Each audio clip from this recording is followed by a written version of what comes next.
Hey hi everyone, welcome back to my channel. আজকে আমি চলে এসেছি কোচবিহারের রেল কোচ রেস্টুরেন্টে। তোমরা তো অনেকেই জানো যে আমাদের আলিপুরও যেমন রেল কোচ রেস্টুরেন্ট আছে, তেমন কিন্তু কোচবিহারেও আছে। তো আজকে আমি সেখানেই চলে এলাম।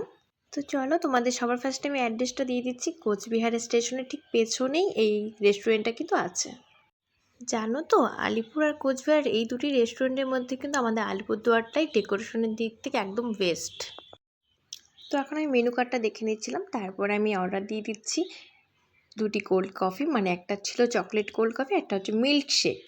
তো তোমরা তো এতদিনে জেনেই গেছো যে আমি মিল্ক শেক আর কোল্ড কফি খেতে খুব ভালোবাসি। যে কোনো রেস্টুরেন্টে গেলে সবার ফার্স্ট আমি আগে এটাই অর্ডার করি। তো আজকে ওইখানে গিয়ে সেটাই অর্ডার করে দিলাম। তো এখন আমি সেটাই খাচ্ছিলাম, যেহেতু আমার খুব ভালো লাগে খেতে। তো এটা কিন্তু এইখানে খুব টেস্টি ছিল, এই রেস্টুরেন্টে এই কোল্ড কফিটাও কিন্তু খুব দারুণ ছিল খাওয়া দাওয়ায়। কোচবিহার আলিপুরদুয়ার এই দুটি রেস্টুরেন্টের মধ্যে কোন রেস্টুরেন্টে খাওয়া দাওয়া কিন্তু সবথেকে বেস্ট, তো এই ব্লগে কিন্তু আমি সেটাই বলবো। তো যেহেতু কোল্ড কফি আর মিল্কশেকটা অর্ডার দিয়েছিলাম সবার ফার্স্টে, তার মধ্যে কিন্তু এই কোল্ড কফি আর মিল্কশেকটা কিন্তু দারুণ ছিল।